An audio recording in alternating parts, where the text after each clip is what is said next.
আসসালামু আলাইকুম রহমতুল্লাহি ওয়া আজকের আমরা জানব নবী করিম সাল্লাল্লাহু আলাইহি সাল্লামের বংশধারা, যেটি প্রত্যেক মুসলমান যুবক যুবতীকে জানা দরকার। তুমি যদি মুসলিম তো নবী করিম সাল্লাল্লাহু আলাইহি সাল্লামের এই বংশধারাকে 3 ভাগে ভাগ করা হয়, যার মধ্যে এক অংশের নির্ভুলতার ব্যাপারে সিরাত রচয়িতা এবং বংশধারা বিশেষজ্ঞরা প্রায় একমত, অর্থাৎ এতে কোনো রকম ভুল ভ্রান্তি নেই নবী করিম সাল্লাল্লাহু আলাইহি সাল্লাম থেকে আদনান পর্যন্ত। আর দ্বিতীয় অংশটি অর্থাৎ আদনান থেকে ইব্রাহিম আলাইহিস সালাম পর্যন্ত বিস্তৃত। এই দ্বিতীয় অংশের সম্পর্কে সিরাত রচয়িতার মাঝে কিছু মতভেদ রয়েছে। আর তৃতীয় অংশটি অর্থাৎ ইব্রাহিম আলাইহিস সালাম থেকে আদম আলাইসাল্লাম পর্যন্ত, যেটি অনেকে ভুল বলেছে, আবার কেউ কিছুই বলেনি। তো আজকের আমরা প্রথম অংশটি জেনে নেব, যে নবী করিম সাল্লাল্লাহু আলাইহি সাল্লাম থেকে আদনান পর্যন্ত। চলো দিনে ভাইরা শুরু করি। তো দেখো, এত বড় আদনান থেকে মুহাম্মদ সাল্লাল্লাহু আলাইহি সাল্লাম পর্যন্ত, এটু অনেক বড়।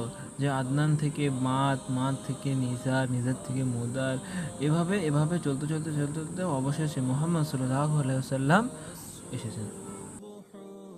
আদনান থেকে মুহাম্মদ সাল্লাল্লাহু আলাইহি সাল্লাম পর্যন্ত যে ফ্যামিলিটি কিন্তু অনেক বড়, কিন্তু এতটা আমাদের মনে রাখা অতটা সম্ভব হবে না। সেজন্য আমরা এর থেকে কিছু ইম্পর্টেন্ট সেগুলো আজকে জানবো। আদনানের কিছু বংশপর ফের আসে, যার উপাধি ছিল কুরাইশ, এবং এই কুরাইশের নামকরণ করেই কিন্তু এই গোত্রের নাম হয়েছিল কুরাইশ, যেটা আমরা সকলেই জানি, যেটা আমরা সকলেই শুনে এসেছি। নবীজি সাল্লাল্লাহু আলাইহি সাল্লাম কোন বংশের থেকে এসেছেন? কুরাইশ বংশ থেকে এসেছেন। তো সেই কুরাইশের উপাধি ছিল কার? ফেহেরের উপাধি ছিল।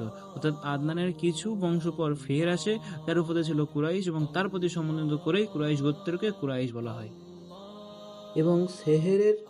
এবং সেহেরের কিছু বংশ পর আসে হাশেম, এবং হাশেমের ছেলে আব্দুল মোত্তালেব, এবং আব্দুল মোত্তালেবের ছেলে আব্দুল্লাহ, এবং আব্দুল্লাহ থেকে আমাদের প্রিয় নবী হযরত মুহাম্মদ মুস্তাফা সাল্লাল্লাহু আলাইহি ওয়াসাল্লাম। তাহলে আজকের আমরা এই ভিডিওর মাধ্যমে জানতে পারলাম যে মুহাম্মদ সাল্লাল্লাহু আলাইহি সাল্লামের আব্বার নাম আব্দুল্লাহ এবং দাদুর নাম আব্দুল মোত্তালেব, যাকে সাইবা বলা হয়। যদি আজকের এই ভিডিওর মাধ্যমে আপনারা কিছু জানেন, নতুন কিছু জানেন, তাহলে অবশ্যই ভিডিওটিকে লাইক, কমেন্ট অ্যান্ড সাবস্ক্রাইব করে আমার পাশে থাকবেন। ধন্যবাদ। আসসালামু আলাইকুম ওয়া রাহমাতুল্লাহি ওয়া বারাকাতুহু।